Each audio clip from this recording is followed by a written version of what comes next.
ਜਿਹੜੇ ਥੱਲੇ ਲੜ ਰਹੇ ਪਿਆਦੇ ਨੇ ਉਹਨਾਂ ਨੂੰ ਪਤਾ ਵੀ ਨਹੀਂ ਹੈ ਵੀ ਉਹਨਾਂ ਦੇ ਬੌਸ ਜਿਹੜੇ ਨੇ ਉਹ ਸਾਰੇ ਚੋਂ ਕੀ ਕਰ ਰਹੇ ਨੇ। ਤਾਜ਼ਾ ਸੀਜ਼ਫਾਇਰ ਹੋਇਆ ਹੈ, ਜਿੱਤ ਦੇ ਦਾਅਵੇ ਵੀ ਦੋਨੋਂ ਪਾਸਿਓਂ ਹੋ ਰਹੇ ਨੇ। ਇਹ ਕੋਈ ਅਫੀਸ਼ੀਅਲ ਲੈਵਲ ਦੇ ਉੱਤੇ ਐਲਾਨ ਨਹੀਂ ਹੋਇਆ ਕਿ ਵੀ ਇਹ ਸੀਜ਼ਫਾਇਰ ਹੋਇਆ। ਪ੍ਰੈਜ਼ੀਡੈਂਟ ਟਰੰਪ ਨੇ ਆਪਣੇ ਹੀ ਸੋਸ਼ਲ ਮੀਡੀਆ ਪਲੇਟਫਾਰਮ ਦੇ ਉੱਤੇ ਵਧਾਈ ਦਿੱਤੀ ਦੋਨਾਂ ਨੂੰ। ਹਾਲਾਂਕਿ ਕੁਝ ਘੰਟੇ ਬਾਅਦ ਜਦੋਂ ਇਹ ਸਾਹਮਣੇ ਆਇਆ ਕਿ ਵੀ ਇਜ਼ਰਾਈਲ ਨੇ ਜਿਹੜੀ ਹੈ ਉਹ ਦਾਗੀਆਂ ਨੇ ਉਸ ਟਾਈਮ ਜਿਹੜਾ ਟਾਈਮ ਫਰੇਮ ਦਿੱਤਾ ਗਿਆ ਸੀ ਕਿ ਸੀਜ਼ਫਾਇਰ ਹੋ ਗਿਆ, ਔਰ ਫਿਰ ਇਹ ਵੀ ਆਇਆ ਵੀ ਈਰਾਨ ਨੇ ਵੀ ਦਾਗੇ ਤੇ ਆਪਣੇ ਜਹਾਜ਼ ਵੱਲ ਵਧਦਿਆਂ ਜਦੋਂ ਪੱਤਰਕਾਰਾਂ ਨੂੰ ਪੁੱਛਿਆ ਪੂਰੇ ਗੁੱਸੇ 'ਚ ਸੀ ਟਰੰਪ, ਔਰ ਉਹਨਾਂ ਨੇ ਅੰਗਰੇਜ਼ੀ ਦਾ ਐਫ ਵਰਡ ਵਰਤ ਕੇ ਦੋਨਾਂ ਨੂੰ ਜਿਹੜਾ ਚੰਗੀ ਤਰ੍ਹਾਂ ਖਬਰ ਲਈ। ਫਰਸਟ੍ਰੇਸ਼ਨ ਵੀ ਨਜ਼ਰ ਆ ਰਹੀ ਸੀ, ਐਂਗਰ ਵੀ ਨਜ਼ਰ ਆ ਰਿਹਾ ਸੀ, ਪਰ ਇਸ ਸਾਰੇ ਚੋਂ ਈਰਾਨ ਤਾਂ ਪਹਿਲਾਂ ਹੀ ਉਹਨੂੰ ਸ਼ੂਦਰ ਬਣਾਇਆ ਹੋਇਆ ਕੰਟੈਂਪਟ ਸੀ। ਪਰ ਇੱਕ ਗੱਲ ਸਾਹਮਣੇ ਆਈ ਕਿ ਵੀ ਪਹਿਲੀ ਵਾਰ ਹੈ ਕਿ ਇਜ਼ਰਾਈਲ ਨੂੰ ਇਸ ਲੈਵਲ ਤੇ ਪਬਲਿਕ ਸਕੋਲਡਿੰਗ ਜਿਹੜੀ ਹੈ ਮਿਲੀ। ਜਿਹੜੇ ਐਕਸਪਰਟ ਨੇ ਉਹ ਦੇਖ ਰਹੇ ਨੇ ਕਿ ਵੀ ਇਹ ਟੈਂਪਰੇਰੀ ਟਰੂਸ ਹੈ, ਕਿੰਨੀ ਦੇਰ ਇਸ ਨੂੰ ਹੋਲਡ ਕੀਤਾ ਜਾਏਗਾ ਕਿ ਨਹੀਂ। they don't know what ਫਿਰ ਉਹ abusive word they are doing. Trump slams Israel and Iran over ceasefire breaches.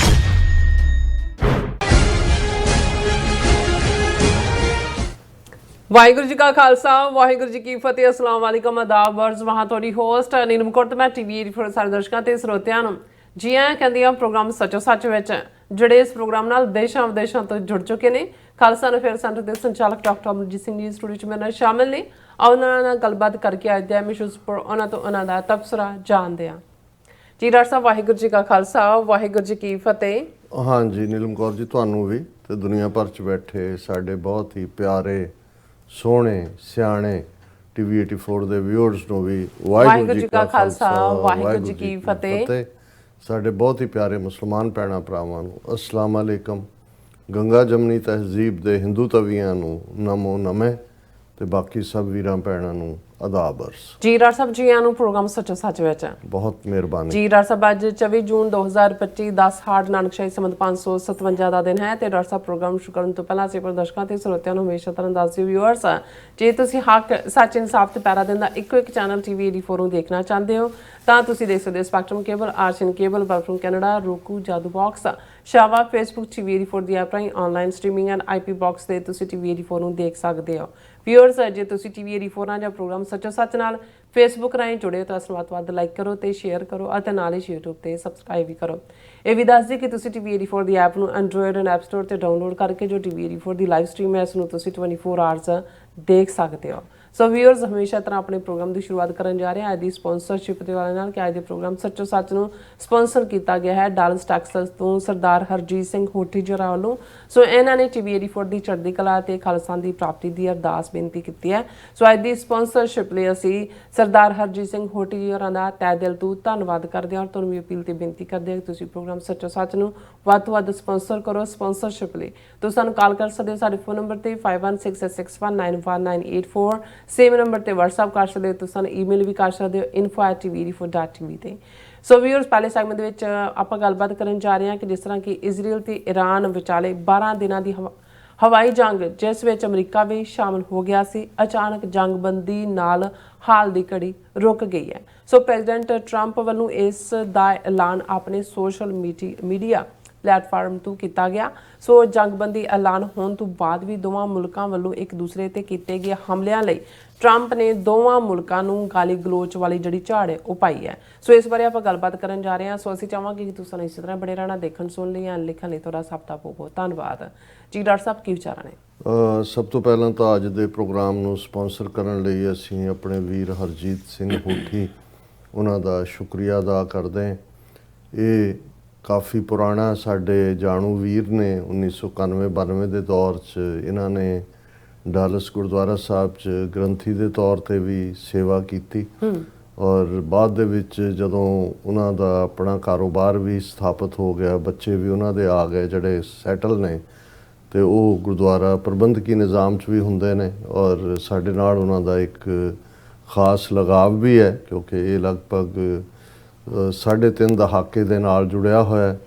TV 84 ਨੂੰ ਐਡਮਾਇਰ ਕਰਦੇ ਨੇ ਖੁਦ ਵੀ ਕਿਉਂਕਿ ਪੰਜਾਬ 'ਚ ਕਿਸੇ ਜ਼ਮਾਨੇ 'ਚ ਪਬਲਿਕ ਰਿਲੇਸ਼ਨ ਡਿਪਾਰਟਮੈਂਟ 'ਚ ਰਹੇ, ਗਾਇਕੀ ਦਾ ਸ਼ੌਕ ਵੀ ਹੈ, ਨਜ਼ਮਾਂ ਦਾ ਵੀ ਔਰ ਖੁਦ ਵੀ ਇੱਕ ਅੱਛੇ ਸਪੀਕਰ ਨੇ। ਔਰ ਸਾਡੀ ਇਸ ਡੈਲਸ ਵਿਜ਼ਿਟ ਵੇਲੇ ਉਹਨਾਂ ਨੇ ਬੜਾ ਲਿਬਰਲੀ ਡੋਨੇਟ ਕੀਤਾ ਹੈ ਸਾਡੇ ਵੀਰ ਗੋਬਿੰਦਰ ਸਿੰਘ ਹੋਰਾਂ ਦੇ ਐਫਰਟਸ, ਸਰਦਾਰ ਸੁੰਦਰ ਸਿੰਘ ਗਿੱਲ ਹੋਰਾਂ ਦਾ। ਪਰ ਇਹ ਸਾਰੇ ਹੀ ਡਾਲਸ ਸਾਡੇ ਲਈ ਇੱਕ ਐਕਸਟੈਂਡਡ ਫੈਮਿਲੀ ਵਾਂਗ ਹੁੰਦਾ ਹੈ, ਕਿਉਂਕਿ ਸਾਰੇ ਵੀਰ ਜਿਹੜੇ 30-35 ਸਾਲ ਤੋਂ ਸਾਡੇ ਨਾਲ ਜੁੜੇ ਹੋਏ ਨੇ, ਇਹਨਾਂ ਨੂੰ ਵੀ ਚਾਅ ਚੜ੍ਹ ਜਾਂਦਾ ਜਦੋਂ ਅਸੀਂ ਜਾਂਦੇ ਹਾਂ। ਤੇ ਮੇਰੇ ਲਈ ਵੀ ਇਹ ਚਾਰਜਿੰਗ ਆਫ ਬੈਟਰੀਜ਼ ਹੁੰਦਾ ਹੈ। ਸੋ ਅਸੀਂ ਵੀਰ ਹਰਜੀਤ ਸਿੰਘ ਹੋਠੀ ਔਰ ਸਮੁੱਚੇ ਪਰਿਵਾਰ ਦਾ ਸ਼ੁਕਰੀਆ ਅਦਾ ਕਰਦੇ ਹਾਂ। ਅਸੀਂ ਯੂਜੂਅਲੀ ਜਿਹੜੇ ਸਾਨੂੰ ਲਿਖਦੇ ਨੇ ਉਹਨਾਂ ਨੂੰ ਐਕਨੋਲੇਜ ਕਰਦੇ ਹਾਂ ਕਮੈਂਟਸ ਦੇ ਰੂਪ ਦੇ ਵਿੱਚ, ਤਾਂ ਕਈ ਵਾਰ ਜਸਟ 1 ਲਾਈਨਰ 2 ਲਾਈਨਰ ਹੁੰਦਾ। ਪਰ ਜਿਹੜੇ ਵੀਰ WhatsApp ਦੇ ਉੱਤੇ ਸਾਨੂੰ ਕੋਈ ਮੈਸੇਜ ਦਿੰਦੇ ਨੇ, ਜਿਵੇਂ ਚਮਕੌਰ ਸਿੰਘ ਸੰਧੂ ਹੋਰਾਂ ਨੇ ਲਿਖਿਆ ਜਿਹਦੇ 'ਚ ਉਹਨਾਂ ਨੇ ਕਿਹਾ ਕਿ ਵੀ ਤੁਹਾਡਾ ਪ੍ਰੋਗਰਾਮ ਬੜਾ ਡੀਟੇਲਡ ਹੁੰਦਾ ਹੈ, ਡੂੰਘਾਈ ਵਾਲਾ ਹੁੰਦਾ ਹੈ, ਔਰ ਇਸ ਦੇ ਲਈ ਧੰਨਵਾਦ। ਪਰ ਉਹਨਾਂ ਨੇ ਸੁਝਾਅ ਦਿੱਤਾ ਕਿ ਇਹ ਇੰਨਾ ਲੰਬਾ ਹੁੰਦਾ ਹੈ ਕਿ ਸ਼ਾਇਦ ਸਾਰੇ ਲੋਕ ਜਾਂ ਅੱਜ ਕੱਲ੍ਹ ਜਿਵੇਂ ਦਾ ਅਟੈਂਸ਼ਨ ਸਪੈਨ ਹੈ ਉਹਨਾਂ ਦੇ ਲਈ ਵਕਤ ਨਹੀਂ ਹੁੰਦਾ। ਔਰ ਫਿਰ ਉਹਨਾਂ ਨੇ ਸੁਝਾਅ ਦਿੱਤਾ ਕਿ ਅੱਜ ਕੱਲ੍ਹ ਆਰਟੀਫਿਸ਼ੀਅਲ ਇੰਟੈਲੀਜੈਂਸ ਆਟੋਮੈਟਿਕਲੀ ਜਿਹੜੀ ਹੈ ਟੇਬਲ ਆਫ ਕੰਟੈਂਟਸ ਹਰ ਵੀਡੀਓ ਦਾ ਤਿਆਰ ਕਰ ਦਿੰਦੀ ਹੈ ਹਰ ਲੈਂਗੁਏਜ ਲਈ। ਔਰ ਤੁਸੀਂ ਜੇ ਇਸ ਨੂੰ ਦੇਖੋ ਕਿ ਵੀ ਉਹ ਆਟੋਮੈਟਿਕਲੀ ਟੌਪਿਕ ਨੂੰ ਵੀ ਟਾਈਟਲ ਦੇ ਦਿੰਦੇ ਨੇ, ਔਰ ਇਸ ਦੇ ਉੱਤੇ ਫਿਰ ਇਹ ਜਿਹੜਾ ਜ਼ਿਆਦਾ ਆਡੀਅנס ਆਏਗੀ। ਮੈਂ ਇਹਨਾਂ ਨੂੰ ਪਰਸਨਲੀ ਵੀ ਰਿਪਲਾਈ ਕੀਤਾ। ਮੈਂ ਕਿਹਾ ਕਿ ਵੀ ਪ੍ਰੋਗਰਾਮ ਬੇਸ਼ੱਕ ਇੱਕ ਗੋਚ ਹੁੰਦਾ ਹੈ, ਪਰ ਉਸ ਤੋਂ ਪਹਿਲਾਂ ਉਹਦੇ ਟਾਈਟਲ ਔਰ ਦੂਸਰੇ ਬਣੇ ਹੁੰਦੇ ਨੇ। ਔਰ ਕੁਛ ਦੇਰ ਬਾਅਦ ਸਾਡੀ ਜਿਹੜੀ ਟੀਮ ਓਵਰਸੀਜ਼ ਵੀ ਹੈ ਔਰ ਵਿਦਨ ਕੈਨੇਡਾ ਵੀ ਹੈ, ਉਹ ਕਿਉਂਕਿ 5 ਟੌਪਿਕ ਐਵਰੇਜ ਹੁੰਦੇ ਨੇ ਜਿਨ੍ਹਾਂ ਦੇ ਉੱਤੇ ਅਸੀਂ ਗੱਲ ਕਰਦੇ ਹਾਂ। ਸੋ ਬਾਅਦ ਦੇ ਵਿੱਚ 5 ਸੈਗਮੈਂਟ ਜਿਹਦੇ 'ਚ ਡਿਸਕ੍ਰਿਪਸ਼ਨ ਵੀ ਹੁੰਦੀ ਹੈ ਉਹ ਅਪਲੋਡ ਹੋ ਜਾਂਦੇ ਨੇ। ਸੋ ਹੋ ਸਕਦਾ ਹੈ ਜਿਨ੍ਹਾਂ ਤੱਕ ਇਹ ਨਾ ਹੋਏ ਖਬਰ ਕਿ ਵੀ ਉਹ ਜਿਹੜਾ ਸਿਰਫ ਇੱਕ ਇਹ ਠੀਕ ਹੈ ਵੀ ਹਰ ਇੱਕ ਦੀ ਦਿਲਚਸਪੀ ਨਹੀਂ ਹੁੰਦੀ, ਜਾਂ ਕਿਸੇ ਨੇ 1.5 ਪੌਣੇ 2 ਘੰਟੇ ਸਬਰ ਕਿੰਨੇ ਕੁ 'ਚ ਹੁੰਦਾ। ਪਰ ਕਿਉਂਕਿ ਇਹ ਫਾਰਮੈਟ ਸਾਡਾ ਆਲਰੇਡੀ ਪਿਛਲੇ 13-14 ਸਾਲਾਂ ਤੋਂ ਜਿਸ ਫਾਰਮ 'ਚ ਚੱਲਦਾ ਹੈ ਉਸ ਦੀ ਆਪਣੀ ਇੱਕ ਵਿਊਅਰਸ਼ਿਪ ਹੈ। ਸੋ ਉਹਨੂੰ ਅਸੀਂ ਇੰਟੈਕਟ ਰਹਿਣ ਦਿੰਦੇ ਹਾਂ, ਕਿਉਂਕਿ ਲਾਈਵ ਚੱਲ ਰਿਹਾ ਹੁੰਦਾ ਹੈ, 700-800 ਬੰਦਾ ਲਾਈਵ ਦੇਖ ਵੀ ਰਿਹਾ ਹੁੰਦਾ ਜਿਹੜਾ ਜਦੋਂ ਪੋਪੂਲਰ ਕੋਈ ਡੇ ਹੁੰਦੇ ਨੇ। ਔਰ ਉਸ ਤੋਂ ਬਾਅਦ ਅਸੀਂ ਇਹ ਸਮਝਦਿਆਂ ਹੋਇਆਂ ਕਿ ਵੀ ਜਿਹੜਾ ਕਿਸੇ ਦਾ ਕਿਸ ਟੌਪਿਕ 'ਚ ਇੰਟਰਸਟ ਹੈ, ਕਿਸੇ ਦਾ ਕਿਸ ਟੌਪਿਕ 'ਚ ਇੰਟਰਸਟ ਹੈ, ਸੋ ਉਸ ਤੋਂ ਬਾਅਦ ਉਹਨਾਂ ਨੂੰ ਜਿਹੜਾ ਹੈ ਉਹ ਸੈਪਰੇਟ ਸੈਗਮੈਂਟਸ ਦੇ ਵਿੱਚ 5 ਟੌਪਿਕਸ ਦੇ ਰੂਪ ਦੇ ਵਿੱਚ ਅਪਲੋਡ ਵੀ ਕਰ ਦਿੱਤਾ ਜਾਂਦਾ ਹੈ। ਸੋ ਫਿਰ ਵੀ ਅਸੀਂ ਵੀਰ ਚਮਕੌਰ ਸਿੰਘ ਸੰਧੂ ਹੋਰਾਂ ਦਾ ਸ਼ੁਕਰੀਆ ਅਦਾ ਕਰਦੇ ਹਾਂ। ਇਸੇ ਤਰ੍ਹਾਂ ਬੇਸ਼ੱਕ ਇਨਫੋਰਮੇਸ਼ਨ ਸਾਡੇ ਕੋਲ ਆਈ ਸੀ, ਮੈਂ ਹੀ ਚੈੱਕ ਨਹੀਂ ਕੀਤੀ। ਇੱਕ ਟੌਮ ਲੈਂਟੋਸ ਕਮਿਸ਼ਨ ਜਿਹੜਾ ਹਿਊਮਨ ਰਾਈਟਸ ਦੇ ਉੱਤੇ ਬੜਾ ਸਟਰੋਂਗ, ਟੌਮ ਲੈਂਟੋਸ ਸੈਕਰਾਮੈਂਟੋ ਤੋਂ ਔਰ ਦੂਸਰੇ ਜਿਹੜੇ ਨੇ ਵਿਕ ਫੇਜ਼ੀਓ ਔਰ ਟੌਮ ਲੈਂਟੋਸ ਇੱਕ ਜ਼ਮਾਨੇ 'ਚ ਬਹੁਤ ਵੱਡੀਆਂ ਆਵਾਜ਼ਾਂ ਸਨ ਹਿਊਮਨ ਰਾਈਟਸ ਦੇ ਮੁੱਦੇ 'ਤੇ, ਅਤੇ ਉਹਨਾਂ ਦੇ ਨਾਂ ਦੇ ਉੱਤੇ ਹੀ ਜਿਹੜਾ ਹੈ Tom Lantos human rights commission ਇਹ ਸਥਾਪਿਤ ਹੋਇਆ। ਔਰ ਅੱਜ ਯਾਨੀ ਕਿ 24 ਜੂਨ ਨੂੰ ਟੌਮ ਲੈਂਟੋਸ ਕਮਿਸ਼ਨ ਦੀ ਟਰਾਂਸਨੈਸ਼ਨਲ ਰਿਪਰੈਸ਼ਨ ਦੇ ਉੱਤੇ ਜਿਹੜਾ ਹੈ ਉਹ ਹੀਅਰਿੰਗ ਸੀ। ਉਹ ਕਿਵੇਂ ਰਹੀ ਉਸ ਬਾਰੇ ਅਸੀਂ ਜਦੋਂ ਡਿਟੇਲ ਮਿਲੀ ਸਾਨੂੰ ਤੇ ਅਸੀਂ ਮੈਂਸ਼ਨ ਕਰਾਂਗੇ। ਔਰ ਇਸ ਦੇ ਉੱਤੇ ਜਿਹੜੀ ਉਹਨਾਂ ਵੱਲੋਂ ਹੀਅਰਿੰਗ ਨੋਟਿਸ ਸੀ ਉਹਦੇ 'ਚ ਉਹਨਾਂ ਨੇ ਕਿਹਾ ਸੀ ਕਿ ਵੀ ਇਹ ਜਿਹੜਾ ਟਰਾਂਸਨੈਸ਼ਨਲ ਰਿਪਰੈਸ਼ਨ ਇਸ ਵੇਲੇ ਪਾਲਿਸੀ ਮੇਕਰਸ ਔਰ ਅਟੈਂਸ਼ਨ ਜਿਹੜੇ ਰਿਸਰਚਰਸ ਨੇ ਉਹਨਾਂ ਦੀ ਤਵੱਜੋ ਦਾ ਵਾਇਸ ਹੈ। ਔਰ ਉਹਨਾਂ ਨੇ ਕਿਹਾ ਕਿ ਜਿਹੜਾ ਡਿਪਾਰਟਮੈਂਟ ਆਫ ਜਸਟਿਸ ਹੈ ਉਹ ਡਿਫਾਈਨ ਕਰਦਾ transnational repression the definition department of justice ਦੇ ਮੁਤਾਬਕ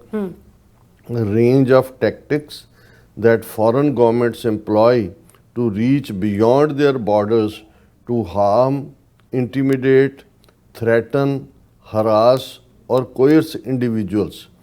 Targeted victims of transnational repression often include political dissidents and activists, journalists, political opponents, religious and ethnic minority groups, and members of diaspora and exile communities. So ਇਹ ਉਹਨਾਂ ਨੇ ਜਿਹੜਾ department of justice the definition ਹੈ ਕਿ ਭਾਈ ਉਹ governments ਜਿਹੜੀਆਂ ਆਪਣੇ ਖਿਲਾਫ ਜਿਹੜੀ ਉਹਨਾਂ ਨੂੰ ਲੱਗਦਾ ਵੀ ਆਵਾਜ਼ ਹੈ ਬਾਹਰਲੇ ਮੁਲਕਾਂ 'ਚ ਇਸ ਲੈਂਡ ਦੇ ਉੱਤੇ ਕੋਈ ਚੁੱਕਦਾ ਉਹਨਾਂ ਨੂੰ ਮਾਰਨ ਲਈ, ਇੰਟੀਮੀਡੇਟ ਕਰਨ ਲਈ ਜਾਂ ਉਹਨਾਂ 'ਤੇ ਦਬਾਅ ਬਣਾਉਣ ਦੇ ਲਈ ਜੋ ਟੈਕਟਿਕ ਵਰਤਦੀਆਂ ਨੇ, ਔਰ ਉਹਨਾਂ ਦੀ ਇਸ ਦਾ ਸ਼ਿਕਾਰ ਉਹ ਸਿਆਸੀ ਤੌਰ 'ਤੇ ਜਿਹੜੇ ਡਿਫਰ ਕਰਨ ਵਾਲੇ ਲੋਕ ਹੋਣ, ਜਿਹੜੇ ਪੱਤਰਕਾਰ ਨੇ ਜਿਹੜੇ ਉਹਨਾਂ ਨਾਲ ਸਹਿਮਤ ਨਹੀਂ, ਉਹਨਾਂ ਦੇ ਸਿਆਸੀ ਵਿਰੋਧੀ ਨੇ, ਜਾਂ ਮਾਈਨੋਰਟੀਜ਼ ਨੇ ਧਾਰਮਿਕ ਜਾਂ ਐਥਨਿਕ, ਜਿਵੇਂ ਸਿੱਖਾਂ ਦੇ ਨਾਲ ਹੈ, ਔਰ ਜਿਹੜੀਆਂ ਐਗਜ਼ਾਈਲ ਕਮਿਊਨਿਟੀਜ਼ ਨੇ ਜਿਹੜੇ ਜਲਾਵਤਨੀ 'ਚ ਰਹਿ ਰਹੇ ਨੇ, ਔਰ ਇਹ ਜਿਹੜੀ transnational repression constitutes human rights violations that cross borders, ਕਿ ਵਿਦਨ ਕੰਟਰੀ ਦਾ ਉਹ ਰਜੀਮ ਹੈ ਹੀ ਨੇ ਜੋ ਜ਼ੁਲਮ ਕਰਦੇ ਨੇ ਇਸ ਕੈਟਾਗਰੀ ਵਾਲੇ ਜਿਹੜੇ ਉਹਨਾਂ ਨਾਲ ਸਹਿਮਤ ਨਹੀਂ ਜਾਂ ਐਥਨਿਕ ਮਾਈਨੋਰਟੀਜ਼ ਨੇ, ਪਰ ਇਹ ਦੂਸਰੀਆਂ ਲੈਂਡ 'ਚ ਜਾ ਕੇ ਵੀ ਕਰਨਾ। ਇਹ direct through killings, abductions and forced disappearances and unlawful removal, or indirect through tactics such as online harassment, digital surveillance, targeting of relatives and the abuse of consular services। ਹੁਣ ਜਿਵੇਂ ਕਿਸੇ ਨੂੰ ਵੀਜ਼ਾ ਨਾ ਦੇਣਾ, ਖਰਾਬ ਕਰਨਾ, ਪਾਸਪੋਰਟ ਰੋਕ ਲੈਣਾ, ਇਹ ਸਾਰੇ ਜਿਹੜੇ ਨੇ ਇਹ ਕਾਉਂਸਲਰ ਜਿਹੜੀਆਂ ਨੇ ਸਰਵਿਸਿਜ਼ ਰਾਹੀਂ ਹਰਾਸਮੈਂਟ ਹੈ। ਜਾਂ ਕੈਨੇਡਾ ਦੇ ਵਿੱਚ ਜਿਵੇਂ ਸਾਹਮਣੇ ਆਇਆ ਕਿ ਉਹਨਾਂ ਦੇ ਕੌਂਸੂਲੇਟ ਔਰ ਹਾਈ ਕਮਿਸ਼ਨ ਜਿਹੜੇ ਵੀਜ਼ੇ ਲਈ ਜਾਂਦੇ ਨੇ ਉਹਨਾਂ ਤੋਂ ਦੂਸਰਿਆਂ ਦੀ ਜਾਣਕਾਰੀ ਲੈ ਕੇ ਉਹ ਜਿਹੜਾ ਉਹਨਾਂ ਤੱਕ ਫਿਰ ਫਰੌਤੀ ਲੈਣ ਵਾਲੀਆਂ ਗੈਂਗਾਂ ਨੂੰ ਪਹੁੰਚਾ ਦਿੰਦੇ ਨੇ। ਸੋ ਇਹ ਸਾਰਾ ਪਾਰਟ ਜਿਹੜਾ ਇਸ ਦਾ ਹਿੱਸਾ ਹੈ। ਫਿਰ ਉਹਨਾਂ ਨੇ ਇਹਦੇ ਥੱਲੇ ਨਾਂ ਵੀ ਦਿੱਤੇ ਹੋਏ ਨੇ ਵੀ ਕਿਹਨਾਂ ਨੇ ਇਸ ਦੇ ਵਿੱਚ ਜਿਹੜਾ ਉਹ ਇਸ ਹੀਅਰਿੰਗ ਦੇ ਵਿੱਚ ਸ਼ਾਮਲ ਹੋਣਾ। ਸੋ ਇਸ ਤੋਂ ਇਲਾਵਾ ਵੀ ਸਾਡੇ ਕੋਲ ਇੱਕ ਰਿਪੋਰਟ ਹੈ, ਪਰ ਮੈਂ ਕਿਉਂਕਿ ਸਿੱਧਾ ਟੌਪਿਕ ਤੇ ਜਾਣਾ ਚਾਹੁੰਦਾ ਕਿਉਂਕਿ ਇੰਪੋਰਟੈਂਟ ਟੌਪਿਕ ਹੈ, ਇੱਕ ਫਿਕਰ ਦਾ ਵਾਇਸ ਸੀ ਕੁੱਲ ਦੁਨੀਆ ਦੇ ਵਿੱਚ। ਬਿਲਕੁਲ, ਕਿਉਂਕਿ ਜਿਸ ਅੰਦਾਜ਼ ਦੇ ਵਿੱਚ ਪਹਿਲਾ ਦਿਨ ਹਮਲਾ ਇਜ਼ਰਾਈਲ ਦਾ, ਜਦੋਂ ਕਿ ਉਹਨਾਂ ਹਾਲਾਤਾਂ 'ਚ ਜਦੋਂ ਪ੍ਰੈਜ਼ੀਡੈਂਟ ਟਰੰਪ ਨੇ ਕਿਹਾ ਸੀ ਕਿ ਵੀ ਨਿਊਕਲੀਅਰ, ਇਸ ਬਾਰੇ ਤਾਂ ਕੋਈ ਸ਼ੱਕ ਨਹੀਂ ਹੈ ਕਿ ਈਰਾਨ ਦੇ ਨਾਲ ਇੰਟਰਨੈਸ਼ਨਲ ਐਟੋਮਿਕ ਐਨਰਜੀ ਏਜੰਸੀ ਜਿਹੜੀ UN ਦੀ ਬਾਡੀ ਹੈ ਜਿਹੜੀ ਇਸ 'ਤੇ ਨਜ਼ਰ ਰੱਖਦੀ ਹੈ ਕਿ ਕਿੱਥੇ ਯੂਰੇਨੀਅਮ ਐਨਰਿਚਮੈਂਟ ਹੋ ਰਹੀ ਹੈ, ਉਹ ਐਨਰਿਚਮੈਂਟ ਜਿਹੜੀ ਹੈ ਉਹ ਕਿੰਨਾ ਜਿਹੜਾ ਹੈ ਉਹ ਨਿਊਕਲੀਅਰ ਬੰਬ ਤੱਕ ਤਾਂ ਨਹੀਂ ਜਾਂਦੀ। ਸੋ ਈਰਾਨ ਦੇ ਉੱਤੇ ਕਾਫੀ ਦੇਰ ਤੋਂ, ਕਈ ਸਾਲਾਂ ਤੋਂ ਹੀ, ਜਦੋਂ ਸੈਂਕਸ਼ਨਸ ਤਾਂ 1978-79 ਤੋਂ ਹੀ ਲੱਗੀਆਂ ਹੋਈਆਂ ਨੇ ਜਦੋਂ ਕਿ ਆਇਤੁੱਲਾ ਖਮੀਨੀ ਆਇਆ ਔਰ ਦੂਸਰਾ, ਲੇਕਿਨ ਪਿਛਲੇ ਕੁਝ ਪੀਰੀਅਡ ਤੋਂ ਈਰਾਨ ਦੇ ਉੱਤੇ, ਔਰ ਕਿਉਂਕਿ ਈਰਾਨ ਸਿਗਨੇਟਰੀ ਵੀ ਹੈ ਨਾਨ ਪ੍ਰੋਲੀਫਰੇਸ਼ਨ ਟ੍ਰੀਟੀ ਦਾ, ਕਿਉਂਕਿ ਇਸ ਗੱਲ ਦਾ ਧਿਆਨ ਰਹੇ ਕਿ ਵੀ ਇੱਕ ਸਟੇਜ ਤੇ ਹੁਣ ਤਾਂ ਇਸ਼ੂ ਹੀ ਡੈਡ ਹੋ ਗਿਆ। 3-4 ਮੁਲਕ ਦੁਨੀਆ ਦੇ ਵਿੱਚ ਬਚੇ ਸੀ ਜਿਹੜੇ ਇਸ ਦੇ ਉੱਤੇ ਐਗਰੀ ਨਹੀਂ ਸੀ ਕਿ ਨਿਊਕਲੀਅਰ ਜਿਹੜੀ ਹੈ ਉਸ ਦਾ ਪ੍ਰਸਾਰ ਹੋਏ, ਔਰ ਉਹਨੂੰ ਨਿਊਕਲੀਅਰ ਨਾਨ ਪ੍ਰੋਲੀਫਰੇਸ਼ਨ ਟ੍ਰੀਟੀ ਕਹਿੰਦੇ ਸੀ। ਨਾਨ ਪ੍ਰੋਲੀਫਰੇਸ਼ਨ ਕਿ ਵੀ ਨਿਊਕਲੀਅਰ ਨੂੰ ਅੱਗੇ ਪ੍ਰੋਲੀਫਰੇਟ ਅੱਗੇ ਨਾ ਤੋਰਿਆ ਜਾਏ, ਔਰ ਉਸ ਦੇ ਵਿੱਚ ਕਿਊਬਾ ਨੇ ਸਾਈਨ ਨਹੀਂ ਸੀ ਕੀਤੇ, ਇੰਡੀਆ ਪਾਕਿਸਤਾਨ ਨੇ ਨਹੀਂ ਸੀ ਕੀਤੇ, ਇੱਕ ਅੱਧਾ ਹੋਰ ਮੁਲਕ ਸੀ, ਸ਼ਾਇਦ ਨਾਰਥ ਕੋਰੀਆ ਸੀ। ਔਰ ਪਾਕਿਸਤਾਨ ਦੀ ਪੋਜੀਸ਼ਨ ਇਸ ਦੇ ਉੱਤੇ ਇਹੀ ਸੀ ਕਿ ਜਦੋਂ ਇੰਡੀਆ ਕਰੇਗਾ ਅਸੀਂ ਕਰਾਂਗੇ। ਹਾਲਾਂਕਿ ਈਰਾਨ UN ਵਾਲੀ ਜਿਹੜੀ ਇਹ ਟ੍ਰੀਟੀ ਹੈ ਨਾਨ ਪ੍ਰੋਲੀਫਰੇਸ਼ਨ ਦੀ, ਉਹਦਾ ਸਿਗਨੇਟਰੀ ਹੈ, ਉਸ ਦੇ ਉੱਤੇ ਦਸਤਖਤ ਉਹਨੇ ਕੀਤੇ। ਹਾਲਾਂ ਹੁਣ ਇਸ ਜੰਗ ਦੇ ਦੌਰਾਨ ਉਹਨਾਂ ਨੇ ਕਿਹਾ ਵੀ ਕਿਉਂਕਿ ਅਨਪ੍ਰੋਵੋਕਡ ਸਾਡੇ ਉੱਤੇ ਹੱਲਾ ਬੋਲਿਆ ਗਿਆ ਔਰ ਇੰਟਰਨੈਸ਼ਨਲ ਲਾਅ ਵਾਇਲੇਟ ਕੀਤਾ ਗਿਆ ਔਰ ਸੋਵਰਨਿਟੀ ਨੂੰ ਜਿਹੜਾ ਸਾਡੀ ਨੂੰ ਇਨਫ੍ਰਿੰਜ ਅਪਨ ਹੋਇਆ, ਇਸ ਲਈ ਅਸੀਂ ਉਸ ਟ੍ਰੀਟੀ ਚੋਂ ਨਿਕਲ ਰਹੇ। ਸੋ ਜਿਹਨੇ ਆਲਰੇਡੀ ਟ੍ਰੀਟੀ ਦੇ ਸਾਈਨ ਕੀਤੇ ਹੁੰਦੇ ਨੇ ਉਹ ਆਲਰੇਡੀ ਉਹਦੀ ਕਮਿਟਮੈਂਟ ਹੈ ਵੀ ਉਹਨੇ ਨਿਊਕਲੀਅਰ ਨਹੀਂ ਹੋਣਾ, ਤੇ ਜਿਹੜੇ ਨਿਊਕਲੀਅਰ ਹੋ ਚੁੱਕੇ ਨੇ ਇੰਡੀਆ ਪਾਕਿਸਤਾਨ ਵਰਗੇ ਮੁਲਕ, ਉਹਨਾਂ ਦਾ ਇਹ ਹੈ ਵੀ ਅਸੀਂ ਇਹਨੂੰ ਫਰਦਰ ਪ੍ਰੋਲੀਫਰੇਟ ਨਹੀਂ ਕਰਾਂਗੇ। ਸੋ ਈਰਾਨ ਦਾ ਸਿਗਨੇਟਰੀ ਹੋਣ ਦੇ ਬਾਵਜੂਦ ਔਰ ਪ੍ਰੈਜ਼ੀਡੈਂਟ ਓਬਾਮਾ ਦੇ ਵੇਲੇ ਇੱਕ ਐਗਰੀਮੈਂਟ ਇਹਨਾਂ ਦੇ ਵਿਚਾਲੇ ਹੋਇਆ ਸੀ, ਜਿਹਦੇ ਥੱਲੇ ਫਿਰ ਜਿਹੜੇ ਇੰਸਪੈਕਟਰ ਨੇ ਇੰਟਰਨੈਸ਼ਨਲ ਐਟੋਮਿਕ ਐਨਰਜੀ ਏਜੰਸੀ ਦੇ, ਉਹ ਜਾ ਕੇ ਜਿੱਥੇ ਜਿੱਥੇ ਉਹਨਾਂ ਦੇ ਨਿਊਕਲੀਅਰ ਪਲਾਂਟ ਜਿਹੜੇ ਯੂਰੇਨੀਅਮ ਐਨਰਿਚਮੈਂਟ ਕਰਦੇ ਨੇ ਉਹਨਾਂ ਦਾ ਮੁਆਇਨਾ ਕਰਦੇ ਸੀ ਔਰ ਠੀਕ ਲਾਈਨ 'ਤੇ ਚੱਲ ਰਿਹਾ ਸੀ। ਕਦੇ ਵੀ ਕਿਸੇ ਇੰਟੈਲੀਜੈਂਸ ਨੇ, ਈਵਨ ਤੁਲਸੀ ਗੈਬਰਡ ਜਿਹੜੀ 18 ਅਮਰੀਕਨ ਇੰਟੈਲੀਜੈਂਸ ਏਜੰਸੀਆਂ ਨੂੰ ਹੈੱਡ ਕਰਦੀ ਹੈ, ਉਹਨੇ ਵੀ ਭਾਵੇਂ ਹੁਣ ਇੱਕ ਹਫ਼ਤੇ ਦੇ ਵਿੱਚ ਉਹਨੇ ਆਪਣਾ ਬਿਆਨ ਬਦਲਿਆ, ਪਰ ਜਦੋਂ ਟਰੰਪ ਨੇ ਉਹਨੂੰ ਕਰਸ ਕੀਤਾ, ਹਾਲਾਂ ਉਹਨਾਂ ਦਾ ਵੀ ਕਹਿਣਾ ਸੀ ਵੀ ਈਰਾਨ ਜਿਹੜਾ ਕੋਈ ਨਿਊਕਲੀਅਰ ਹਥਿਆਰਾਂ ਬਣਾਉਣ ਦੇ, ਨਿਊਕਲੀਅਰ ਵੈਪਨ ਬਣਾਉਣ ਦੇ ਨੇੜੇ ਤੇੜੇ ਵੀ ਨਹੀਂ ਹੈ। ਸੋ ਇਸ ਸਭ ਦੇ ਬਾਵਜੂਦ ਪ੍ਰੈਜ਼ੀਡੈਂਟ ਟਰੰਪ ਜਦੋਂ ਆਏ, ਉਹ ਕਿਉਂਕਿ ਇਜ਼ਰਾਈਲ ਦਾ ਏਜੰਡਾ ਪਹਿਲੇ ਦਿਨ ਤੋਂ, ਜੇ ਤੁਸੀਂ ਕੁੱਲ ਮਿਲਾ ਕੇ ਦੇਖੋ, ਹਾਲਾਂ ਇਹ ਠੀਕ ਕਿਹਾ ਟਰੰਪ ਦੇ ਇੱਕ ਐਲਾਈ ਨੇ ਅੱਜ ਕਿ ਵੀ ਇਜ਼ਰਾਈਲ ਅਮਰੀਕਾ ਦੀ ਪ੍ਰੋਟੈਕਟੋਰੇਟ ਸਟੇਟ ਹੈ, ਉਹ ਐਲਾਈ ਨਾ ਸਮਝੇ ਆਪਣੇ ਆਪ ਨੂੰ। ਲੇਕਿਨ ਹੁਣ ਇੱਕ ਛੋਟਾ ਜਿਹਾ ਜਿਹੜਾ ਮੁਲਕ ਜਿਸ 'ਚ ਨਾ ਤੇਲ ਨਾ ਪਾਣੀ ਔਰ ਧੱਕੇ ਦੇ ਨਾਲ, ਜਿੱਥੇ ਜਿਹਨੇ ਬਾਕੀਆਂ ਨੂੰ ਵੀ ਉੱਥੋਂ ਵੈਸਟ ਬੈਂਕ ਹੋਏ, ਗਜ਼ਾ ਹੋਏ, ਕੀ ਹਾਲਤ, ਇਹਦੇ ਬਾਵਜੂਦ ਅਮਰੀਕਾ ਵੀ ਬਾਰ-ਬਾਰ ਇਸ ਗੱਲ ਦੀ ਨੂੰ ਕਹਿੰਦਾ ਕਿ ਭਾਈ ਉੱਥੇ ਤੁਸੀਂ ਜਿਹੜੇ ਹੈ ਸੈਟਲਰ ਨਾ ਵਸਾਓ, ਪਰ ਇਹਨਾਂ ਦਾ ਤਾਂ ਮਕਸਦ ਹੀ ਉਹਨੂੰ ਉਜਾੜਨਾ, ਫਲਸਤੀਨੀਆਂ ਨੂੰ ਬੇਘਰੇ ਤਾਂ ਕੀਤਾ ਹੀ ਹੋਇਆ। ਔਰ ਈਵਨ ਹੁਣ ਇਸ ਦੌਰ ਦੇ ਵਿੱਚ ਵੀ ਕਿੰਨੇ ਮਹੀਨੇ ਹੋ ਗਏ ਨੇ, ਦੁਨੀਆ ਆਰਾਮ ਦੇ ਨਾਲ ਦੇਖ ਰਹੀ ਹੈ, ਨਸਲਕੁਸ਼ੀ ਹੋ ਰਹੀ ਹੈ, ਬੱਚਿਆਂ ਨੂੰ, ਬੀਬੀਆਂ ਨੂੰ, ਬੇਗੁਨਾਹ ਨੂੰ ਹਸਪਤਾਲਾਂ ਦੇ ਉੱਤੇ, ਸਕੂਲਾਂ ਦੇ ਉੱਤੇ। ਹੁਣ ਤਾਂ ਬਾਕੀਆਂ ਦੀ ਏਡ ਤਾਂ ਬੰਦ ਕਰ ਦਿੱਤੀ ਵੀ ਦੇ ਹੀ ਨਹੀਂ ਸਕਦੇ। ਇਜ਼ਰਾਈਲ ਕਿਹਾ ਜੀ ਅਸੀਂ ਖੁਦ ਦਿਆਂਗੇ। ਜਿਹੜੇ ਉਹਨਾਂ ਲਾਈਨਾਂ 'ਚ ਵੀ ਖੜੇ ਹੁੰਦੇ ਨੇ ਵਿਚਾਰੇ ਏਡ, ਉਹਨਾਂ ਦੇ ਉੱਤੇ ਵੀ ਜਿਹੜਾ ਉਹ ਗੋਲਾਬਾਰੀ ਕੀਤੀ ਹੁੰਦੀ ਹੈ, ਰੋਜ਼ਾਨਾ ਮਾਰ ਰਹੇ ਨੇ। ਔਰ ਇੱਕ ਜਿਹੜਾ ਇਹ ਸਾਰਾ 12 ਰੋਜ਼ਾ ਈਰਾਨ ਇਜ਼ਰਾਈਲ ਕਨਫਲਿਕਟ ਦਾ ਜਿਹੜਾ ਮੈਂ ਸਮਝਦਾ ਵੀ ਵੱਡੇ ਵਿਕਟਮ ਬਣੇ, ਕਿ ਜੋ ਕੁਝ ਗਜ਼ਾ ਦੇ ਵਿੱਚ ਹੋ ਰਿਹਾ ਸੀ ਉਹ ਖਬਰਾਂ, ਔਰ ਇਸ ਪੀਰੀਅਡ 'ਚ ਉਹਨਾਂ ਨੇ ਹੋਰ ਜ਼ਿਆਦਾ ਮਾਰੇ ਨੇ ਉੱਤੇ, ਕਿਉਂਕਿ ਅਲਟੀਮੇਟਲੀ ਉੱਥੋਂ ਉਹਨਾਂ ਨੂੰ ਇਵੈਕੂਏਟ ਕਰਨਾ, ਔਰ ਉਹਨਾਂ ਵਿਚਾਰਿਆਂ ਦੀ ਖਬਰ ਹੀ ਗਾਇਬ ਹੋ ਗਈ, ਕਿਉਂਕਿ ਇੱਕ ਏਡਾ ਖੌਫ ਆ ਗਿਆ ਕਿ ਵੀ ਇਹ ਜਿਹੜੀ ਹੈ ਫੈਲ ਨਾ ਜਾਏ ਫਰਦਰ। ਜਿਹੜਾ ਸਾਰਾ ਮਿਡਲ ਈਸਟ ਇਸ ਦੀ ਲਪੇਟ 'ਚ ਆਇਆ, ਜੇ ਚਾਈਨਾ ਔਰ ਰਸ਼ੀਆ ਜਿਹਦਾ ਐਲਾਈ ਈਰਾਨ ਹੈ, ਔਰ one belt one road initiative ਦੇ ਥੱਲੇ ਵੀ, ਔਰ ਅਦਰਵਾਈਜ਼ ਵੀ ਜਦੋਂ ਦੀਆਂ ਸੈਂਕਸ਼ਨਸ ਈਰਾਨ 'ਤੇ ਲੱਗੀਆਂ ਨੇ, 90% ਹੀ ਸਾਰੇ ਇਹਨਾਂ ਸਾਰੇ ਦਹਾਕਿਆਂ ਦੇ ਵਿੱਚ ਜਿਹੜੀ ਈਰਾਨ ਦਾ ਕਰੂਡ ਆਇਲ ਹੈ ਉਹ ਤਾਂ ਚਾਈਨਾ ਬਾਏ ਕਰਦਾ। ਔਰ ਇਸ ਸਾਰੇ ਦੇ ਚਲਦਿਆਂ ਫਿਰ ਇਹ ਵੀ ਸੀ ਕਿ ਵੀ ਜੇ ਇੱਕਦਮ ਉੱਥੋਂ ਜਿਹੜੀ ਹੈ ਸਪਲਾਈ ਲਾਈਨ ਰੁਕੀ, ਜਾਂ ਜਿਵੇਂ ਜੇ ਫੁੱਲ ਸਕੇਲ ਵਾਰ ਅੱਗੇ ਵੱਧਦੀ ਤਾਂ ਈਰਾਨ ਨੇ ਉਹਨਾਂ ਦੀਆਂ ਆਇਲ ਰਿਫਾਈਨਰੀਜ਼ ਡਿਸਟਰੋਏ ਕਰ ਦੇ, ਔਰ ਜਿਹੜਾ ਈਰਾਨ ਹੈ ਉਸ ਥਾਂ ਨੂੰ ਜਿੱਥੋਂ ਕਿ ਉਹ ਇਹ ਸਾਰਾ ਸਪਲਾਈ ਹੁੰਦੀ ਆ ਉਹਨੂੰ ਬੰਦ ਕਰ ਦੇ, ਤਾਂ ਸਕਾਈ ਹਾਈ ਆਇਲ ਪ੍ਰਾਈਸਿਸ ਜਾਂਦੇ, ਇਕੋਨਮੀ ਵੈਸੇ ਹੀ ਬੁਰਾ ਹਾਲ। ਲੇਕਿਨ ਇਹ ਸਾਰਾ ਜਿਹਨੂੰ ਚਲੋ ਇਸ ਸਟੇਜ ਦੇ ਉੱਤੇ ਤਾਂ ਅਸੀਂ ਥੈਂਕਸ ਹੀ ਕਰ ਸਕਦੇ ਹਾਂ, ਰੱਬ ਦਾ ਹੀ ਧੰਨਵਾਦ ਕਰਦੇ ਹਾਂ, ਕਿਉਂਕਿ ਇਹ ਜਦੋਂ ਤੁਸੀਂ ਇਹ ਖੇਡਾਂ ਦੇਖਦੇ ਹੋ ਵੱਡੇ ਖਿਡਾਰੀਆਂ ਦੀਆਂ, ਔਰ ਉਹਨਾਂ ਦੇ ਅੱਗੋਂ ਜਿਹੜੇ ਪੌਨ ਨੇ, ਉਹਨਾਂ ਦੇ ਅਗਲੇ ਜਿਹੜੇ ਉਹਨਾਂ ਦੇ ਦੁਮ ਛੱਲੇ ਨੇ, ਤਾਂ ਫਿਰ ਕਈ ਵਾਰੀ ਸਮਝ ਵੀ ਨਹੀਂ ਆਉਂਦੀ ਕਿ ਭਈ ਇਹ ਰਲ ਕੇ ਲੜੇ ਗਏ ਮੈਚ ਹੁੰਦੇ ਨੇ, ਇਹ ਵੱਡੀਆਂ ਵੱਡੀਆਂ ਜਿਹੜੀਆਂ ਡੀਂਗਾਂ ਮਾਰਨ ਵਾਲੇ ਨੇ, ਇਹਨਾਂ ਦੇ ਪਿੱਛੇ ਕੌਣ ਹੁੰਦਾ ਹੈ, ਆਰਥਿਕਤਾ ਨਾਲ ਇਹਦਾ ਕੀ ਸੰਬੰਧ ਹੁੰਦਾ ਹੈ। ਕਿਉਂਕਿ ਈਵਨ ਜਦੋਂ ਇਹ ਸਭ ਚੱਲ ਵੀ ਰਿਹਾ ਸੀ ਤਾਂ ਹੁੰਦਾ ਇਹ ਹੈ ਵੀ ਜੇ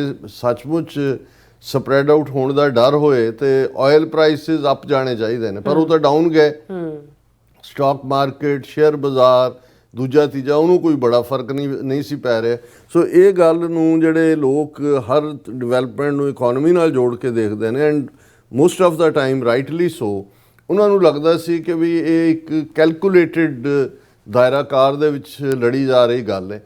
ਇਹਦੇ 'ਚ ਵੀ ਕੋਈ ਸ਼ੱਕ ਨਹੀਂ ਕਿ ਬੈਂਜਾਮਿਨ ਨੈਤਨਯਾਹੂ ਜਿਹੜਾ ਇੱਕ ਕਰਪਟ ਲੀਡਰ ਹੈ, ਈਵਨ ਉਹਨਾਂ ਦੇ ਆਪਣੇ ਮੁਲਕ ਦੇ ਉਹ ਜੈਨੋਸਾਈਡ ਕਰਨ ਵਾਲਾ ਤਾਂ ਹੈ ਹੀ ਹੈ, ਉਹਦੀ ਸ਼ਕਲ 'ਚੋਂ 5 ਹਿਟਲਰ ਨਿਕਲਦੇ ਨਜ਼ਰ ਆਉਂਦੇ ਨੇ, ਲੇਕਿਨ ਈਵਨ ਵਿਦਿਨ ਸਿਸਟਮ ਉਸ ਕੋਰਟ ਸਿਸਟਮ ਦੇ ਵਿੱਚ ਕਰਪਸ਼ਨ, ਔਰ ਦੂਜੇ ਜਿਹਨੂੰ ਬੀਬੀ ਕਹਿੰਦੇ ਨੇ ਨੈਤਨਯਾਹੂ ਬੀਬੀ, ਉਹ ਬੀਬੀ ਕਾਹਦੀ ਹੈ, ਉਹ ਤਾਂ ਗੁੰਡਾ ਹੈ।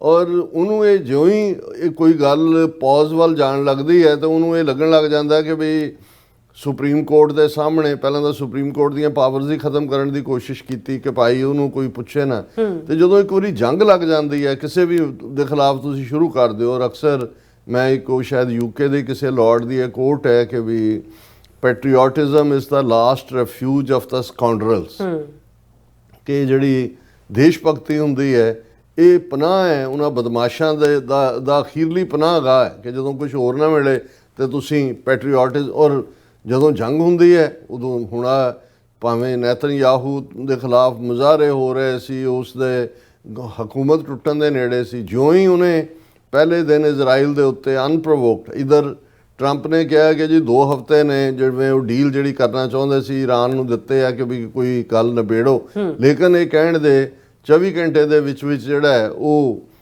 ਇਜ਼ਰਾਈਲ ਫੁੱਲ ਸਕੇਲ ਜਿਹੜਾ ਉਹ ਅਟੈਕ ਕਰਦਾ ਹੈ ਈਰਾਨ ਦੇ ਉੱਤੇ। ਉਹਨਾਂ ਦੇ ਇੰਜੀਨੀਅਰ, ਨਿਊਕਲੀਅਰ ਜਿਹੜੇ ਨਿਊਕਲੀਅਰ ਸਾਇੰਟਿਸਟ, ਉਹਨਾਂ ਦੇ ਪਲਾਂਟਸ ਨੂੰ ਰਨ ਕਰਨ ਵਾਲੇ ਇੰਜੀਨੀਅਰ, ਪੋਲੀਟੀਕਲ ਫੌਜੀ ਕਮਾਂਡ, ਉਹਨਾਂ ਦਾ ਫੌਜੀ ਚੀਫ, ਕਿੰਨੇ ਮਾਰੇ ਕਿੰਨੇ ਨਹੀਂ।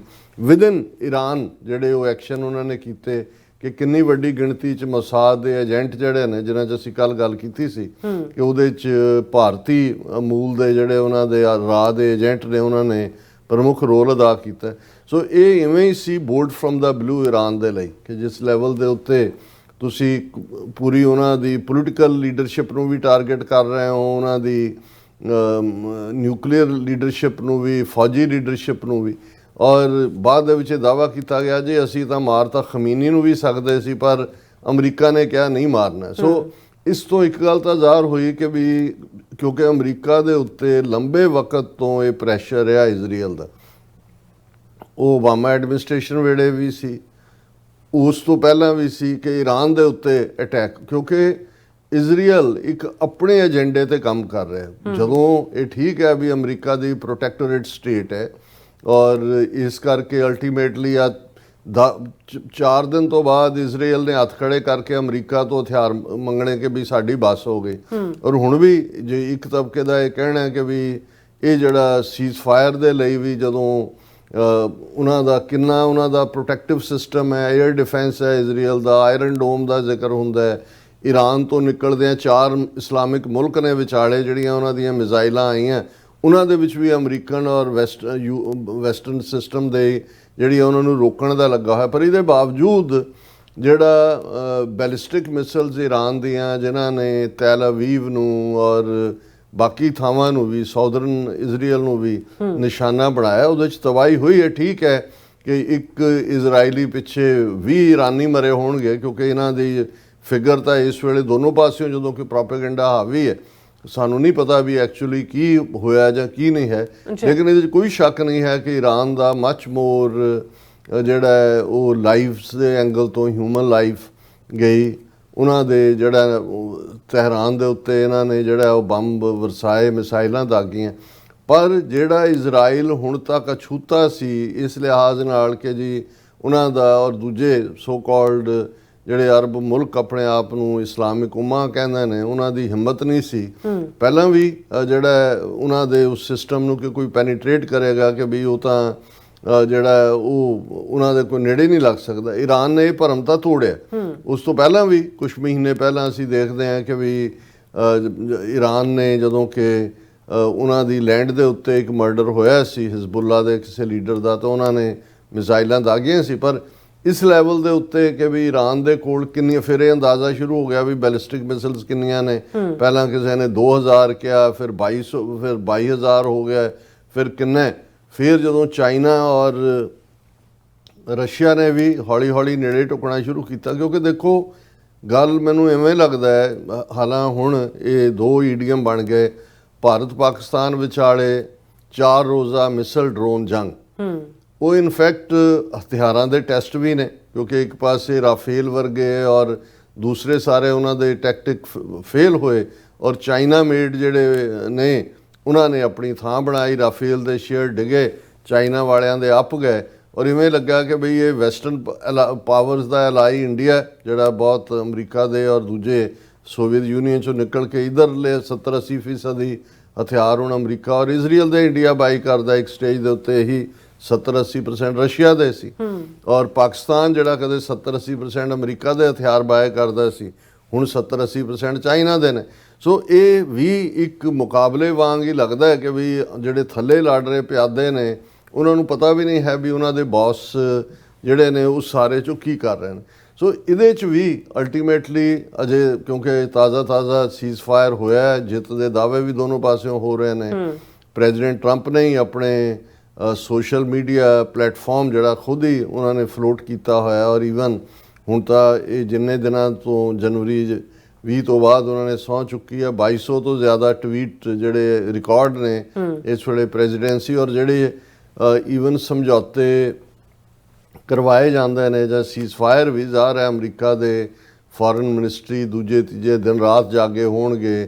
ਕਤਰ ਦਾ ਵੀ ਸ਼ੁਕਰੀਆ ਕੀਤਾ ਪ੍ਰੈਜ਼ੀਡੈਂਟ ਟਰੰਪ ਨੇ, ਉਹਨਾਂ ਦੀ ਵਿਚੋਲਗੀ ਜਾਂ ਦੂਜੇ। ਲੇਕਿਨ ਇਹ ਕੋਈ ਆਫੀਸ਼ੀਅਲ ਲੈਵਲ ਦੇ ਉੱਤੇ ਐਲਾਨ ਨਹੀਂ ਹੋਇਆ ਕਿ ਵੀ ਇਹ ਸੀਜ਼ ਫਾਇਰ ਹੋਇਆ। ਪ੍ਰੈਜ਼ੀਡੈਂਟ ਟਰੰਪ ਨੇ ਆਪਣੇ ਹੀ ਸੋਸ਼ਲ ਮੀਡੀਆ ਪਲੇਟਫਾਰਮ ਦੇ ਉੱਤੇ ਵਧਾਈ ਦਿੱਤੀ ਦੋਨਾਂ ਨੂੰ, God bless Israel, God bless Iran, God bless America, ਔਰ ਹੁਣ ਪੀਸ ਦਾ ਰਸਤਾ ਖੁੱਲ ਗਿਆ ਇਹ ਉਹ ਕਹਿ ਕੇ ਕਿ ਸੀਜ਼ ਫਾਇਰ ਹੋ ਗਿਆ। ਹਾਲਾਂ ਕੁਝ ਘੰਟੇ ਬਾਅਦ ਜਦੋਂ ਇਹ ਸਾਹਮਣੇ ਆਇਆ ਕਿ ਵੀ ਇਜ਼ਰਾਈਲ ਨੇ ਜਿਹੜੀ ਹੈ ਉਹ ਦਾਗੀਆਂ ਨੇ, ਉਸ ਟਾਈਮ ਜਿਹੜਾ ਟਾਈਮ ਫਰੇਮ ਦਿੱਤਾ ਗਿਆ ਸੀ ਕਿ ਸੀਜ਼ ਫਾਇਰ ਹੋ ਗਿਆ, ਔਰ ਫਿਰ ਇਹ ਵੀ ਆਇਆ ਵੀ ਈਰਾਨ ਨੇ ਵੀ ਦਾਗੇ ਹੈ। ਤੇ ਆਪਣੇ ਜਹਾਜ਼ ਵੱਲ ਵਧਦਿਆਂ ਜਦੋਂ ਪੱਤਰਕਾਰਾਂ ਨੂੰ ਪੁੱਛਿਆ, ਪੂਰੇ ਗੁੱਸੇ 'ਚ ਸੀ ਟਰੰਪ, ਔਰ ਉਹਨਾਂ ਨੇ ਅੰਗਰੇਜ਼ੀ ਦਾ ਐਫ ਵਰਡ ਵਰਤ ਕੇ ਦੋਨਾਂ ਨੂੰ ਜਿਹੜਾ ਚੰਗੀ ਤਰ੍ਹਾਂ ਉਹਨਾਂ ਦੀ ਖਬਰ ਲਈ, ਔਰ ਉਸ ਤੋਂ ਫਰਸਟ੍ਰੇਸ਼ਨ ਵੀ ਨਜ਼ਰ ਆ ਰਹੀ ਸੀ, ਐਂਗਰ ਵੀ ਨਜ਼ਰ ਆ ਰਿਹਾ ਸੀ। ਪਰ ਇਸ ਸਾਰੇ 'ਚੋਂ ਈਰਾਨ ਤਾਂ ਪਹਿਲਾਂ ਹੀ ਉਹਨੂੰ ਸ਼ੂਦਰ ਬਣਾਇਆ ਹੋਇਆ ਕੰਟੈਂਪਟ ਸੀ। ਪਰ ਇੱਕ ਗੱਲ ਸਾਹਮਣੇ ਆਈ ਕਿ ਵੀ ਪਹਿਲੀ ਵਾਰ ਹੈ ਕਿ ਇਜ਼ਰਾਈਲ ਨੂੰ ਇਸ ਲੈਵਲ ਤੇ ਪਬਲਿਕ ਸਕੋਲਡਿੰਗ ਜਿਹੜੀ ਹੈ ਮਿਲੀ। ਹਾਲਾਂ ਦੁਨੀਆ 'ਚ ਇਹ ਵੀ ਡਿਬੇਟ ਹੋ ਰਹੀ ਹੈ ਵੀ ਅੱਜ ਮੋਰਲ ਸਟੈਂਡਰਡ ਕਿੱਥੇ ਗਿਆ। ਅਮਰੀਕਾ ਦਾ ਪ੍ਰੈਜ਼ੀਡੈਂਟ ਵੀ ਜਿਹੜਾ ਹੈ ਉਹਨੇ ਬਿਲਕੁਲ ਨੋ ਫਿਲਟਰਿੰਗ ਵਾਂਗ, ਇਹ ਕੋਈ ਸ਼ਾਇਸਤਗੀ ਤਾਂ ਨਹੀਂ ਹੈ, ਲੇਕਿਨ ਇਹ ਅਮਰੀਕਨ ਹੈ। ਹੁਣ ਟਰੰਪ ਜਿਹੜਾ ਹੈ ਉਹ ਹੀ ਇਜ਼ ਟਰੰਪ, ਔਰ ਜਿਹੜਾ ਹੈ ਜਿਵੇਂ ਹੁੰਦਾ ਸੀ ਕਿਸੇ ਜ਼ਮਾਨੇ 'ਚ ਕਿ ਕਿਸੇ ਦੇ ਨਾਲ ਜੁੜੀ ਹੋਈ ਲੈਗੇਸੀ ਹੁੰਦੀ ਸੀ, ਹੁਣ ਫਿਊਚਰ ਦੇ ਹਿਸਟੋਰੀਅਨ ਇਸ ਦੌਰ ਨੂੰ ਟਰੰਪੀਅਨ ਈਰਾ ਦੇ ਥੱਲੇ ਰੱਖ ਕੇ ਅਗਲਿਆਂ ਨੇ ਕਿਵੇਂ ਵਾਪਸ ਮੁੜਨਾ ਹੈ, ਜਾਂ ਉਹਨਾਂ ਨੇ ਅੱਗੇ ਹੀ ਟਰੰਪੀਅਨ ਈਰਾ ਤੋਂ ਵੀ ਅੱਗੇ ਜਾ ਕੇ ਜਿਹੜਾ ਉਹ ਕਰਨਾ ਹੈ, ਇੱਕ ਵੱਖਰੀ ਡਿਬੇਟ ਹੈ। ਪਰ ਇਹਦੇ 'ਚ ਕੋਈ ਸ਼ੱਕ ਨਹੀਂ ਹੈ ਕਿ ਜਿਹੜੇ ਉਹਨਾਂ ਦੇ ਸੋਸ਼ਲ ਮੀਡੀਆ ਅਕਾਊਂਟ ਤੇ ਜਦੋਂ ਸੀਜ਼ ਫਾਇਰ ਦੀ ਖਬਰ ਆਈ, ਫਿਰ ਵਾਇਲੇਸ਼ਨ ਦੀ ਆਈ, ਪਰ ਟਰੰਪ ਦੀ ਸਕੋਲਡਿੰਗ ਤੋਂ ਬਾਅਦ ਫਿਰ ਦੋਨਾਂ ਨੇ ਜਿਹੜਾ ਉਹ ਹੱਥ ਖੜੇ ਕਰਤੇ। ਸੋ ਹਾਲ ਦੀ ਘੜੀ ਜਦੋਂ ਅਸੀਂ ਗੱਲਬਾਤ ਕਰ ਰਹੇ ਹਾਂ ਉਸ ਦੇ ਵਿੱਚ ਜਿਹੜਾ ਉਹ ਕੋਈ ਅੱਗੋਂ ਜੰਗ ਨਹੀਂ ਹੋ ਰਹੀ। ਸੋ ਇਹਨੂੰ ਭਾਵੇਂ ਜਿਹੜੇ ਐਕਸਪਰਟ ਨੇ ਉਹ ਦੇਖ ਰਹੇ ਨੇ ਕਿ ਬਈ ਇਹ ਟੈਂਪਰੇਰੀ ਟਰੂਸ ਹੈ, ਕਿੰਨੀ ਦੇਰ ਇਸ ਨੂੰ ਹੋਲਡ ਕੀਤਾ ਜਾਏਗਾ ਕਿ ਨਹੀਂ।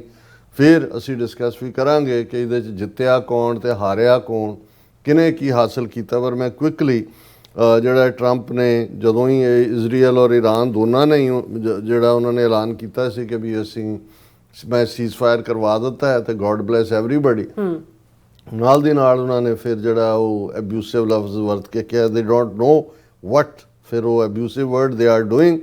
Trump slams Israel and Iran over ceasefire breaches. So ਇਹ ਇੱਕ ਵੱਖਰੀ ਕਹਾਣੀ ਹੈ ਕਿ ਵੀ ਇਹ ਸਾਰੇ ਦੇ ਵਿੱਚ ਈਰਾਨ ਦੇ ਲਈ ਜਿਹੜਾ ਉਹ ਆਉਣ ਵਾਲਾ ਪੀਰੀਅਡ ਕਿਹੋ ਜਿਹਾ ਹੋਏਗਾ। ਪਰ ਦੋ ਚੀਜ਼ਾਂ, ਕਿਉਂਕਿ ਈਰਾਨ ਨੇ ਜਦੋਂ ਅਮਰੀਕਾ ਨੇ ਆਪਣੇ 3 ਉਹਨਾਂ ਦੇ ਨਿਊਕਲੀਅਰ ਸਾਈਟਸ ਜਿਹੜੇ ਆਲਰੇਡੀ ਵੈਕੇਟਡ ਸੀ, ਜੋ ਸਾਹਮਣੇ ਆਇਆ, ਕਿਉਂਕਿ ਜਿਹੜਾ ਇੱਕ ਫੀਅਰ ਸੀ ਕਿ ਜਿੱਥੇ ਨਿਊਕਲੀਅਰ ਐਨਰਿਚਮੈਂਟ ਪਲਾਂਟ ਯੂਰੇਨੀਅਮ ਦੇ ਹੁੰਦੇ ਨੇ, ਬੰਬ ਡਿੱਗਦੇ ਨੇ, ਯੂਰੇਨੀਅਮ ਜਿਹੜਾ ਉਹ ਉਸ ਦੀ ਜਿਹੜੀ ਨਿਊਕਲੀਅਰ ਰੇਡੀਏਸ਼ਨ ਜਾਂਦੀ ਹੈ, ਤੇ ਫਿਰ ਜਿਵੇਂ ਰਸ਼ੀਆ ਨੇ ਵਾਰਨ ਕੀਤਾ ਸੀ ਕਿ ਜਿਵੇਂ ਉਹਨਾਂ ਦੇ ਆਪਣੇ ਸ਼ਹਿਰ ਚਰਨੋਬਿਲ ਦੇ ਵਿੱਚ ਨਿਊਕਲੀਅਰ ਐਕਸੀਡੈਂਟ ਹੋਇਆ ਸੀ, ਹਜ਼ਾਰਾਂ ਲੋਕ ਮਾਰੇ ਗਏ ਸੀ। ਪਰ ਇਹ ਸਾਹਮਣੇ ਆਇਆ ਵੀ ਆਲਰੇਡੀ ਉਹਨਾਂ 3 ਥਾਵਾਂ ਤੋਂ ਜਿੱਥੇ ਅਮਰੀਕਾ ਦੇ ਵੱਡੇ ਬੰਬ ਜਿਹੜੇ ਨੇ ਫਾਦਰ ਆਫ ਆਲ ਬੰਬਸ ਇਹਨਾਂ ਨੇ ਡਿੱਗੇ, ਜਿਨ੍ਹਾਂ ਬਾਰੇ ਸੀ ਕਿ ਵੀ ਡੈਪਥ ਜਾ ਕੇ ਉੱਥੇ ਕਹਿੰਦੇ ਟੋਏ ਹੀ ਪੁੱਟੇ ਗਏ, ਉੱਥੇ ਕੋਈ ਨਹੀਂ ਹੈ, ਕਿਉਂਕਿ ਉੱਥੋਂ ਆਲਰੇਡੀ ਜਿਹੜਾ ਈਰਾਨ ਨੇ ਆਪਣਾ ਸਟੱਫ ਕਿਤੇ ਹੋਰ ਮੂਵ ਕਰ ਲਿਆ ਸੀ।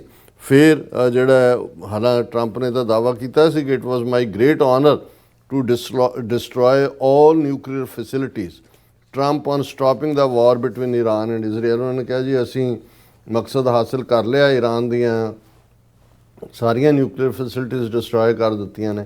ਪਰ ਜਿਉਂ ਹੀ ਮੈਂ ਸਟੂਡੀਓ ਆਇਆ ਔਰ ਪਹਿਲੀਆਂ ਖਬਰਾਂ 'ਚ ਇਹ ਸੀ ਕਿ ਇੰਟੈਲੀਜੈਂਸ ਰਿਪੋਰਟ ਇਹੀ ਕਹਿੰਦੀ ਹੈ ਵੀ ਈਰਾਨ ਦਾ ਕੁਛ ਨਹੀਂ ਵਿਗੜਿਆ ਹੈ, ਉਹ ਠੀਕ ਹੈ, ਬਿਲਡਿੰਗ 'ਚ ਦੂਸਰੀਆਂ ਡੇਗ ਦਿੱਤੀਆਂ, ਲੇਕਿਨ ਉਹਨਾਂ ਨੇ ਉਸ ਤੋਂ ਪਹਿਲਾਂ ਹੀ ਜਿਹੜਾ ਉਹ ਸਾਰਾ ਕੁਛ ਉਹ ਮੂਵ ਕਰ ਲਿਆ ਸੀ।